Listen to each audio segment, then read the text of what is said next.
Merci. Alors, je voudrais d'abord remercier Charlie et Orthopartners qui nous permettent de nous exprimer dans un cadre aussi prestigieux. C'est vraiment toujours un plaisir, un honneur de parler dans ces circonstances. Voilà. Donc je m'appelle, pour ceux qui ne me connaissent pas, Daniel Zana, j'exerce à Nice. Et aujourd'hui, je voudrais vous parler des arcs Thermal Ultra, puisque pour certains d'entre vous, vous savez que c'est un petit peu ma marotte. Alors voilà, comme le thème de la conférence, c'est l'innovation, j'ai demandé un petit peu autour de moi aux gens qui étaient en école de commerce ce que c'était l'innovation. Et là, j'ai eu cette définition. Excusez-moi.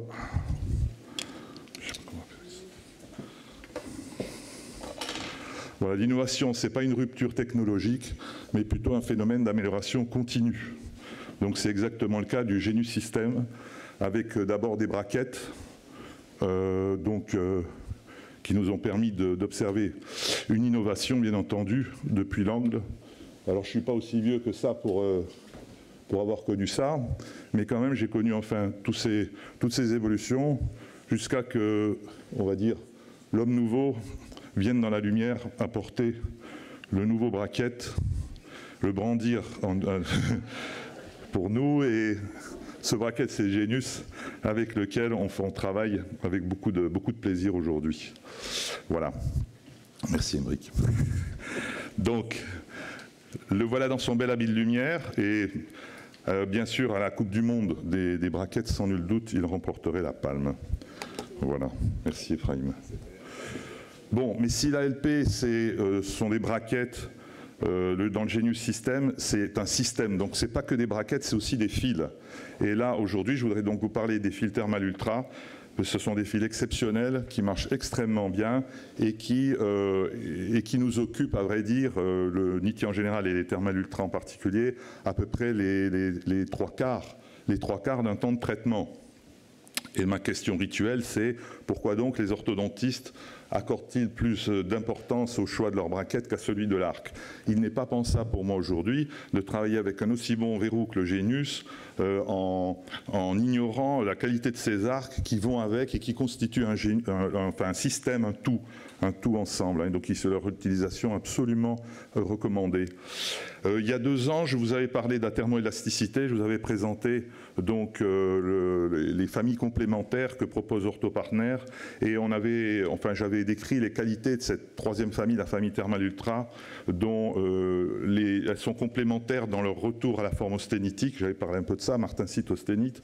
Cette famille Thermal Ultra, dont le retour à l'austénite se fait à 100%, à 32 degrés 2, 90 degrés Fahrenheit, donc en dessous de la température de la bouche, et suffisamment pour que cette température fasse travailler notre arc en douceur dans la bouche, et qu'il puisse revenir à la forme austénitique à la température buccale. C'est-à-dire la forme austénitique, en fait, c'est la forme choisie par l'orthodontiste au départ, la forme du paquet, bien sûr. Voilà. J'avais présenté aussi ces courbes de superélasticité qui montraient dans ces 3 familles que la famille Thermal Ultra avait un rendu de force 4 fois inférieur à celle qui vous est nécessaire pour charger le fil dans les verrous. C'est-à-dire de sorte que lorsque vous chargez un fil, vous ne pouvez même pas vous rendre compte du peu de force qui le restitue à la dent au palier de décharge. L'an passé, j'avais parlé de formes, des différentes formes qui nous étaient proposées par Orthopartners et de leur utilisation possible au travers d'une charte. Cette charte a été depuis réalisée et on peut l'utiliser pour affiner un petit peu en bouche nos besoins. Si une arcade est plus ou moins large, utiliser des formes adaptées. Et pour finir, j'avais aussi montré ce schéma qui est important et qui montre les différences de force lorsque vous chargez un fil dans vos verrous, entre un 19-25 et un 14-25. C'est la grande flèche blanche que vous voyez. Donc, bon, ça, c'est pas besoin de faire un grand commentaire. Vous avez évidemment plus de mal à charger un 19-25 qu'un 14-25. Il y a tous les intermédiaires au milieu, 16-25, 17-25, etc. Mais ce que je vous demande de regarder, c'est la petite flèche blanche, c'est-à-dire à la restitution, à la décharge du fil, le peu de différence qu'il y a entre un 19-25 et un 14-25. Finalement, on a même même pas 50 grammes force. Donc là, relativement, c'est toujours la même différence de 1 à 2, mais en fait, dans l'absolu, c'est très peu de différence, ce qui permet peut-être, ce qui suggère peut-être parfois de pouvoir ouvrir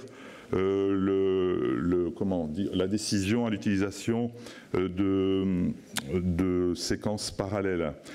Justement, ça m'amène au sujet d'aujourd'hui. Donc à vous parler des séquences d'arc. Donc la première année, c'était au collectionneur, je crois, c'était la thermoélasticité. L'an passé, les formes d'arc. Et pour cette année, eh bien, ce sera les séquences d'arc. Voilà. Donc la règle, que dit la règle? La règle, elle est inscrite dans le catalogue OrthoPartner et elle reprend les différentes phases de traitement et à chacune de ces phases, elle va lui allouer un type d'arc ou plusieurs types d'arc. Si on regarde de près, les premières phases, alignement et nivellement, ces phases sont réalisées avec 2 arcs, le point 14 Thermal Ultra et le point 18 Thermal Ultra, chacun restant 8 à 16 semaines en place, suivant les cas. Ça, c'est important à respecter dès le début du traitement. Alors, en quoi ceci constitue-t-il une innovation? D'abord, votre point 14 Thermal Ultra ne tire qu'à 28 grammes force pour une durée de 8 à 16 semaines. C'est extrêmement faible. Il y a peu d'arcs à ce diamètre-là, ou pas d'arc à ce diamètre-là, qui sur le marché tire aussi faiblement. C'est un arc donc de première intention. Il va réaliser le début de l'alignement dans le respect de la biologie et du confort du patient. C'est-à-dire qu'à ce stade-là, je ne veux pas engager des résorptions éventuelles ni de risalise. Je veux que mon patient n'ait pas un ressenti particulier dans la force et pourtant je veux être efficace et je veux avancer. Donc ça, cet arc-là, il va me donner tout ça. Il est exceptionnel, c'est par celui-là qu'il faut commencer. Voilà sa courbe de thermoélasticité et on voit que le rendu de force entre la charge et la décharge, 1,5 mm là, sur le petit rond vert, parce que c'est la jauge à laquelle on compare tous les arcs, eh bien ce rendu de force, il est 4 fois inférieur là aussi entre la force qui vous est nécessaire pour l'introduire dans les verrous et celle qui vous rend à la décharge sur un palier relativement horizontal. Je vous montre un exemple ici. Vous pouvez voir un cas, regardez le milieu entre les incisives, la position des canines à droite et à gauche, celle de droite notamment en légère classe 2. Et voilà, 8 semaines plus tard, lorsque je pose le bas, regardez le milieu du haut, la correction du milieu du haut et la mise en place des canines, 8 semaines seulement avec un arc à 28 grammes force. Donc point n'est besoin de tirer fort, il faut simplement les laisser agir ces arcs.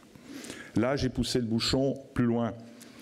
J'ai un cas avec une grosse déformation et j'ai laissé mon arc en place. C'est un patient qui habitait loin, donc je l'ai vu de temps en temps et j'ai donc laissé agir mon arc. Il est très déformé, donc il est rempli de martensite. Cette martensite est activée à la chaleur de la bouche, donc je n'ai pas besoin d'intervenir en fait, je vais la laisser travailler. C'est l'arc qui travaille pour moi. Donc j'ai mis juste une petite chaînette de décompression, je l'ai revu, bon voilà, on prend des photos. Et puis au bout de 6 mois, il y avait encore de la martensite. On s'aperçoit que dans le plan frontal, mon arc est encore déformé, mais bien sûr, pour des raisons de justification, d'honoraires, etc., je suis passé au point 18. Voilà, donc en vue occlusale, voilà ce que ça donne sur le même cas. C'est à peu près 6 mois, je l'ai laissé 6 mois. Donc n'hésitez pas à laisser travailler vos arcs tant qu'ils sont déformés, la chaleur de la bouche est votre meilleur ami. Pour le Thermal Ultra, hein, je parle. Donc de décembre à juin, voilà ce que j'ai pu obtenir. Et pourquoi cette martensite est notre allié? Parce que vous avez vu dans les courbes, elle vous régularise l'effort, l'énergie qui est rendue à la dent dans le palier de retour, elle vous la régularise et en même temps c'est un réservoir d'énergie puisque lorsque l'on déforme l'arc et que la martensite apparaît, elle va emmagasiner l'énergie et cette énergie non dissipative, elle va être intégralement restituée à la dent. Voilà. Donc en fait, à la fin du traitement, on a besoin d'une sorte de dragster qui va très vite, très fort. Sur 2 km, il n'y a plus de kérosène, on ouvre le parachute, c'est fini. On veut augmenter le rapport charge-flexion. C'est le cas par exemple d'arc-acier, on veut faire, ou comme l'a montré le docteur Bonapace tout à l'heure, des arcs-acier sur lesquels on veut faire des petites déformations courtes, bref, contrôlées. Et à côté de ça, vous avez le Thermal Ultra qu'on va utiliser pendant beaucoup plus longtemps, à peu près les 3/4 du temps de traitement. Cet arc qui va... Ces arcs, il est assis, Charlie ? ces arcs qui sont comme une petite citadine avec un gros réservoir jumbo derrière. Hein. On a plein d'énergie et on va pouvoir faire comme ça 2 fois le tour de la Terre. Là, tu as oublié un autostoppeur. Hein. Pas de covoiturage avec Dark Vador. Donc, à part ça, on a des remarques régulièrement d'orthodontistes qui nous disent « Ah, mais quand je retire ce fil de la bouche, il est très déformé. » Oui, il est déformé, bien sûr, c'est normal. Il subit une déformation permanente, comme tous les matériaux de la Terre, même s'il est super élastique. Là, je vous ai présenté de la gomme à mâcher, un matériau éminemment plastique, pour vous montrer que lui aussi, ce Thermal Ultra, même s'il est super élastique pendant longtemps, il y a un moment où il subit une déformation permanente, d'autant que les enfants à qui vous interdisez de manger certaines choses ne gênent pas pour le faire quand même. Hein. Alors, sachons aussi que la limite d'élasticité de l'osténite, elle est 2 fois plus élevée que celle de la martensite. Donc, lorsqu'il est déformé en bouche sous forme martensitique, c'est-à-dire particulièrement en bas au fond, puisque vous avez le bol alimentaire qui déforme, et les chewing-gums, qui déforment constamment votre fil, eh bien, il va plus rapidement atteindre cette limite d'élasticité et se déformer. Bon, peu importe. Nous, voilà, ça m'arrive, voilà des photos.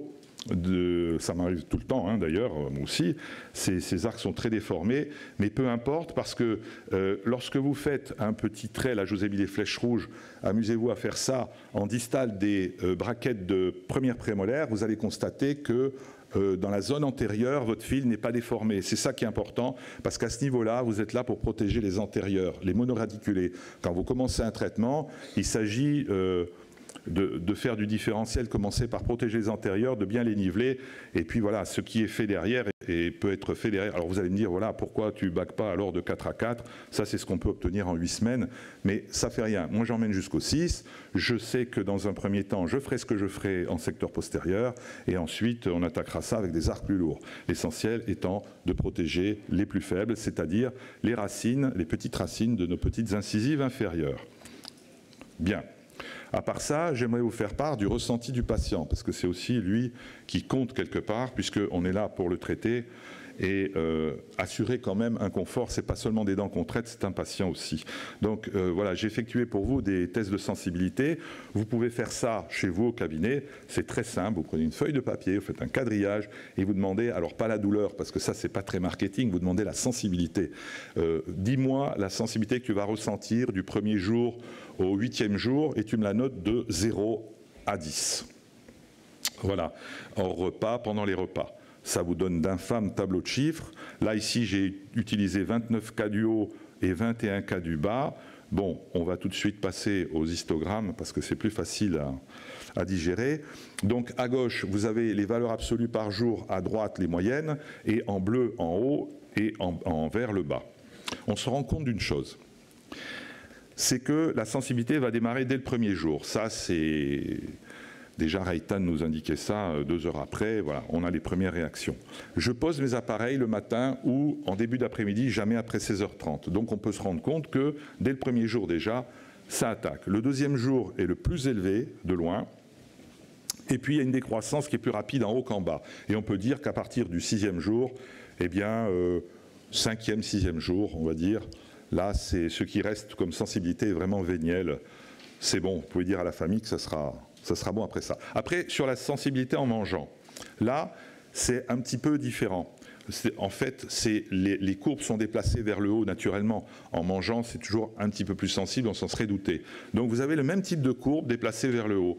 Vous constatez par exemple qu'en valeur absolue, en haut, vous arrivez quand même à 100 au 2e jour, sur un maximum de 290, puisque j'ai 29 cas, et que ces 29 cas, s'ils marquent 10 points de sensibilité dans la journée, on a un maximum de 290. Donc déjà, c'est pas peu, 28 grammes force. Donc il n'y a aucune raison de tirer plus fort.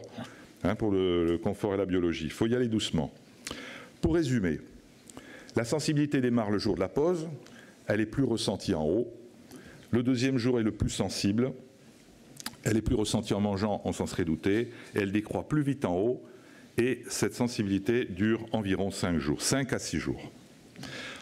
L'arc de 2e intention, c'est le point 18 Thermal Ultra qui lui tire à 50 grammes force. La durée d'utilisation est identique en fonction du cas. C'est un arc de 2e intention qui va poursuivre le nivellement en hauteur pour les rotations, les hauteurs, les rotations, les versions. Voici sa courbe de superélasticité qui nous montre également une décharge 4 fois inférieure à la force qui était nécessaire pour charger le fil dans vos braquettes. Et l'innovation de ce fil, c'est qu'un point 18 qui tire à 50 grammes force, c'est très très peu. En effet, lorsqu'on compare avec un cuve-Nitti par exemple, lorsqu'on démarrait avec un point 13 cuve-Nitti, on avait exactement la même force à 1 gramme près, donc 49,50. C'est un arc de deuxième intention qui tire aussi autant que le premier qu'on utilisait autrefois. Et si on compare ça avec un point 18 Copper-Nitti, on se rend compte qu'il tire moins de 2 fois moins. Voici ce qu'il est capable de faire en 2 mois. Donc je reprends le cas que vous avez présenté qui était très déformé tout à l'heure. Le voici 2 mois plus tard. Donc il a fait du boulot au moment où je passe à l'arc suivant. En voici un autre cas où j'ai extrait en bas. Il y a des petites chaînettes de décompression. La photo numéro 2 vous montre le jour où j'ai posé le point 14 et la photo numéro 3 vous montre le jour où j'ai retiré le point 18. Donc entre les deux, il y a eu 3 rendez-vous. La pause avec le point 14, la mise en place du point 18, le retrait du point 18. Il s'est passé 27 semaines, j'ai donc bien laissé agir mes arcs et 3 rendez-vous. Voilà. Bon, bien sûr, c'est un arc qui se déforme aussi postérieurement. Vous savez bien qu'ils sont capables même de vous déformer des 19-25 aciers.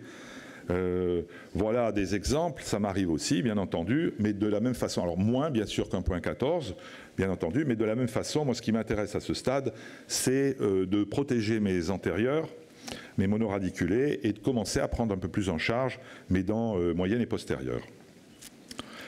À ce stade, personnellement, ce que j'effectue, c'est un contrôle des axes. Pourquoi? Parce qu'on se rend compte à la télé qu'il y a vraiment des variations entre les enfants ou les adultes. Ici, par exemple, j'ai une lingoversion des incisives supérieures. Dans celui-ci, j'ai très peu de mouvement à la fin de mon point 18. Hein. Je parle à la télé, je la prends à la fin de l'application du point 18. Là, j'ai très peu de variations. Parfois, j'ai, voilà, comme ici, une vestibuloversion des incisives supérieures, mais rien en bas. Parfois, une petite vestibuloversion des incisives supérieures, mais une grande vestibuloversion ici, 9 degrés pour les incisives inférieures. Et ici, une vestibuloversion de 7 à 8 degrés en haut et en bas. Donc ce qui m'intéresse à ce stade, c'est si j'ai pris une décision d'extraction, pas de problème, ou si je sais que je ne vais pas extraire, pas de problème. Et si je suis entre les deux et que je me laisse la liberté d'avoir une décision d'extraction différée, je ne veux pas attendre trop longtemps. Style 9 mois, 1 an. Pourquoi? Parce qu'après, je vais avoir du mal à convaincre le dentiste de faire des extractions, la famille, et parfois même moi-même, parce que j'aurais tellement aligné, alors j'aurais un peu trop vestibulé, mais bon, de toute façon, les extractions, ça désorganise les arcades. Il faut après revenir sur du nivellement, donc je ne veux pas trop différer cette extraction, cette décision d'extraction, pardon. Alors, sinon, ben, cette vestibuloversion, si elle ne me gêne pas, ben, je l'accepte au nom de toujours la biologie, le confort du patient. J'en reprendrai le contrôle plus tard. Donc là, on va aborder la deuxième série d'arcs. Que nous dit la règle? Elle nous dit que, pour finir cet alignement, ce nivellement, et commencer à introduire le contrôle du torque, on va utiliser du point 14 thermal ultra ou puis ensuite du point 18 thermal ultra, haut et bas, durée suivant les cas. Donc là, dans séquence classique, ce 14-25, il va tirer à 60 grammes force. Ça veut dire qu'on va passer de 50 à 60, c'est une petite augmentation avec une poursuite de l'alignement et du nivellement. Cet arc ayant un jeu de torque de 21 degrés dans un sens et dans l'autre, c'est presque un arc rond, il ne faut pas trop compter sur lui pour commencer à prendre en charge des torques différentiels. Un petit peu, mais pas beaucoup, vraiment. Voici l'histogramme des forces avec, en fonction des familles, on voit que cet arc tire à 60 grammes force ici. Sa courbe de superélasticité nous montre également un palier en thermal ultra, hein, toujours bien entendu, un delta de 4 fois entre la force nécessaire à la charge et celle nécessaire à la décharge. En séquence classique, toujours, on passe ensuite à un 18-25 thermal ultra qui ne tire qu'à 80 grammes force. Donc, on est passé de 50 à 60 et à 80. C'est vraiment une progression douce. C'est une poursuite de l'alignement et du nivellement avec introduction du troisième ordre, progressif bien entendu. Mais cet arc 18-25, il a encore un jeu de torque d'à peu près 10 degrés dans un sens et dans l'autre. Voilà, je vous montre l'histogramme aussi pour cette famille thermal ultra et vous voyez qu'il est à peu près à 80 grammes force. Et lui, il a même pratiquement 5 fois moins de restitution de force à la décharge qu'à la charge.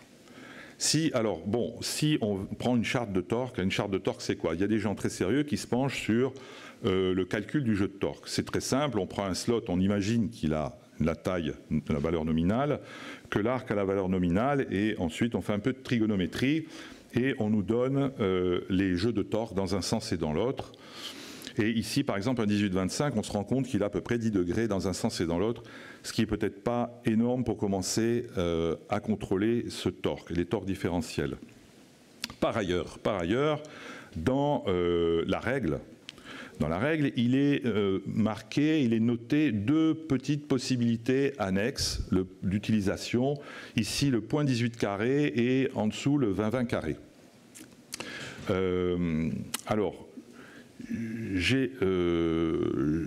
Si on se penche sur l'aspect du 20-20 carré, on peut se poser la question en quoi cet arc pourrait-il être une alternative dans le Genius System. Ici, c'est ma fille là, avec le t-shirt jaune qui fait son acro-yoga, mais qui illustre quelque chose, un principe dont on a besoin à ce moment-là. C'est un peu délicat ce moment-là, on veut un compromis entre la force et le contrôle. Et c'est pas forcément facile à obtenir. Donc les objectifs étant la fin de la correction des hauteurs, rotation et version. Une fois que ça s'est fait, mes lumières de braquettes sont horizontales, donc je vois mes défauts de collage, et donc je peux repositionner ces braquettes pendant cette phase. Ensuite, je vais poursuivre le nivellement de la courbe de SPI et commencer à introduire le 3e ordre. C'est-à-dire que je vais progressivement sortir du rapport charge-torsion bien connu, et je vais charge-flexion pardon, bien connu, et je vais commencer à rentrer dans le rapport charge-torsion. Voilà, on va quitter l'un pour entrer dans l'autre. Mais ce 20-20 qui tire à 110 grammes force, n'est-il pas un peu trop puissant pour nos besoins? Alors là, je vais répondre en 3 points. D'abord, parce qu'on a mis un premier arc, point 18, qui tire à 50 grammes force. Donc en fait, c'est seulement la différence que le parodonte va encaisser. Il va l'encaisser tout de suite, bien sûr, mais il n'encaisse que cette différence, soit 60 grammes force. Le deuxième élément de réponse, je reprends le tableau de tout à l'heure, on se rend compte qu'entre un point 13 et un point 18 en Copernity, on avait la même différence. 60 grammes force de 49 à 110. On ne se posait pas tant la question, sauf que là, chez nous, on a commencé avec un point 14. Donc lorsque le 20-20 arrive, c'est un 3e arc. Il y a déjà 2 arcs qui ont travaillé. Et pour finir, pas comme le juge de paix, mais on peut tenir compte de la sensibilité du patient. Et là, je vous ai fait la même étude que tout à l'heure sur 30 cas, hors repas et pendant les repas, indifférenciés haut et bas. Donc, chacun va noter sa sensibilité de 0 à 10, et on aura un maximum de 30 points par jour. Voici à gauche les valeurs absolues sur 300 et à droite les moyennes sur 10. Vous pouvez constater que ça démarre tout de suite. Évidemment, votre parodonte est chaud, vous mettez votre arc, ça démarre. Donc les premiers et les deuxièmes jours sont assez importants. On est à 80 sur 300. Mais ce n'est pas excessif non plus. Et vous vous rendez compte que vous tombez à 1 sur 10 au 5e jour. 1 sur 10 en moyenne de sensibilité, c'est pas énorme. Pendant les repas, toujours pareil, les valeurs sont un petit peu plus élevées. Et on peut se rendre compte qu'il y a une décroissance aussi assez rapide, mais un peu qui va durer un petit peu plus, au 6e jour, 7e jour, voilà, on n'aura plus de sensibilité ou très peu de sensibilité. Voilà, donc c'est pas énorme. Ma recommandation, si on utilisait cet arc, ça serait de l'introduire sans activation, la première fois, absolument sans activation, justement pour ne pas en rajouter, et de le laisser 8 semaines en place. Le voilà, illustré sur ces photos, et je recommande pendant ce temps-là à tous les orthodontistes, puisque beaucoup d'entre eux jouent au golf, de reprendre l'entraînement. Il va travailler pour vous. Au 2e rendez-vous, je pense que c'est le moment de finir d'éventuelles, si on l'utilise, d'éventuelles corrections de version et de rotation. Et à ce moment-là, c'est l'heure d'utiliser des ligatures. Alors, je ne suis pas en train de dire qu'on utilise l'autoligature en passif pour ligaturer. Loin de moi cette idée. C'est simplement que vous pouvez le faire si vous avez envie, où vous le voulez, quand vous le voulez. C'est-à-dire reprendre un petit peu la main ponctuellement, à droite ou à gauche. Et l'avantage avec ce Genius, c'est que c'est très facile à ligaturer. On peut ligaturer métal, on peut mettre des chaînettes dessus, c'est vraiment très simple. Je vous ai montré ici une photo avec un 20-20 ligaturé dans du 22-28. Vous voyez l'arc, le carré bleu, c'est la tranche de l'arc. Et vous voyez l'arc qui est poussé dans le fond du slot par la ligature. Si je reprends le tableau que je vous ai montré tout à l'heure, le 20-20, lui, il n'a un jeu de torque, que de 6 degrés dans un sens et dans l'autre. Je vous rappelle que même le 19-25 n'en a que 7,25 dans un sens et dans l'autre. C'est 14,5 en tout. Voilà. Et on est assez loin quand même du 17-25 ou du 18-25. Donc on a un bon contrôle de torque, initialement. Mais lorsque vous ligaturez, ces 6 degrés de jeu de torque, vous ne les avez plus, bien sûr, parce que vous avez plaqué l'arc dans le fond du slot. Donc c'est plus un 20-20 qui est ligaturé dans du 22-28, c'est un 20-20 qui est ligaturé dans du 22-20, parce que vous avez réduit avec votre ligature la profondeur du slot. Donc vous avez, à un endroit, à un instant T, vous pouvez faire du torque différentiel grâce à une ligature. Bien que vous ayez Infinity que vous ne pouvez pas former, vous pouvez faire quand même du torque différentiel, ou reprendre le contrôle sur une rotation.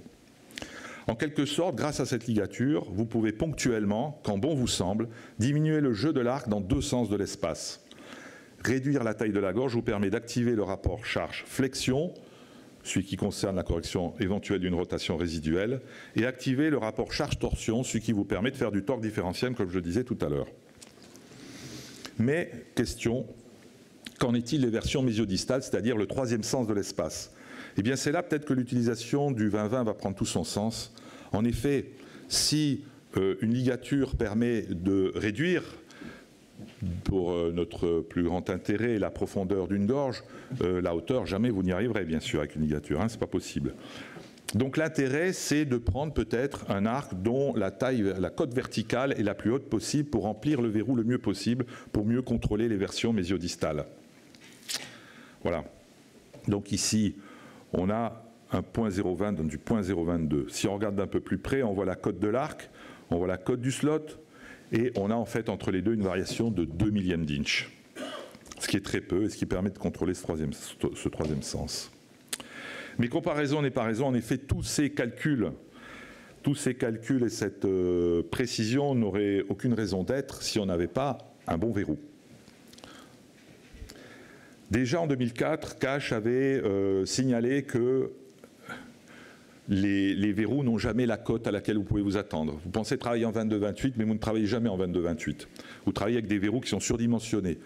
Et depuis le fameux article de Birtemelsen en 2015, eh bien on s'est rendu compte que lorsqu'on mettait un 19-25 dans un slot de 22-28, dans lequel on peut s'attendre à 14,5 à peu près degrés de jeu de torque, eh bien les verrous, on va dire les plus connus, Diamond Q, Empower Passive, Speed et Innovation Air, donc non les moindres, avec ces verrous-là, on avait une perte de torque de 10 à 12 degrés.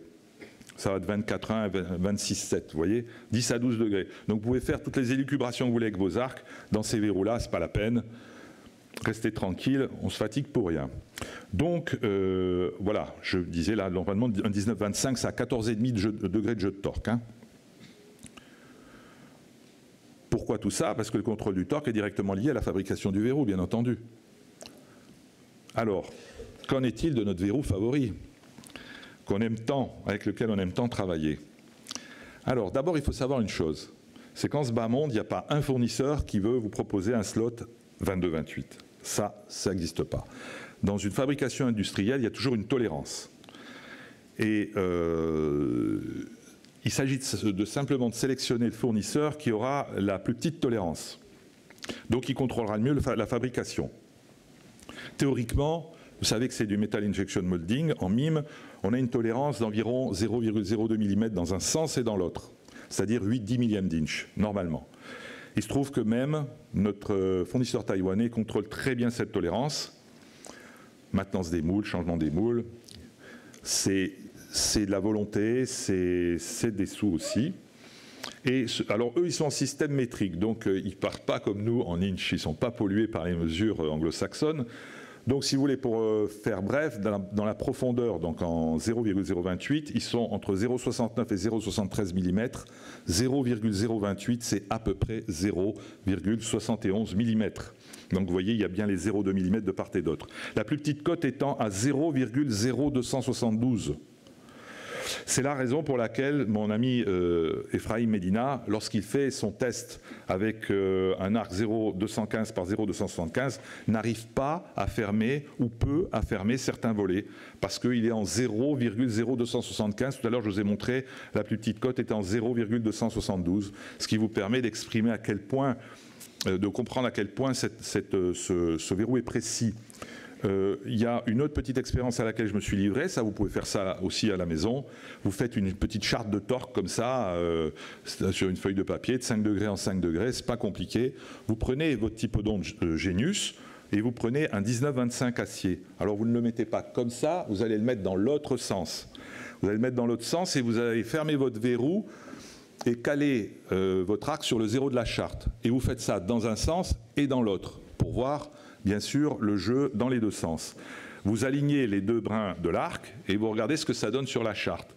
Et aux surprises, il est à 7,5-8 degrés. Il est donc extrêmement précis. Alors tout ça, bien sûr, ces deux expériences, celle d'Ephraim et la mienne, sont empiriques, mais nous espérons bien sûr dans un futur proche des tests scientifiques dans un laboratoire indépendant. Mais ça vous donne déjà l'idée. Bon, eh ben voilà. Voilà. Donc, le Genius System, c'est quoi?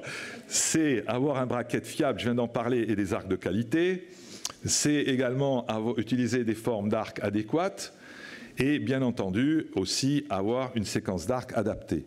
Alors, ma recommandation pour les étudiants ou ceux qui sont, disons, primo-arrivants dans le Genius System, je vous recommande d'utiliser la séquence classique. Point 14, point 18, 14, 25, 18, 25. Les praticiens chevronnés pourront éventuellement voguer vers d'autres cieux. Voilà. Donc, toutes ces petites réflexions, c'est le prix à payer, comme je dis souvent, pour individualiser nos cas. C'est ça, notre honneur d'orthodontiste, pas de faire du prêt-à-porter. Et c'est nous qui décidons et non le boîtier. Ça, c'est le petit coup de griffe pour les autoligaturants actifs passifs. Je vous attends d'ici une dizaine de jours sur la plage à Nice. Et je vous remercie de votre attention. Ouais.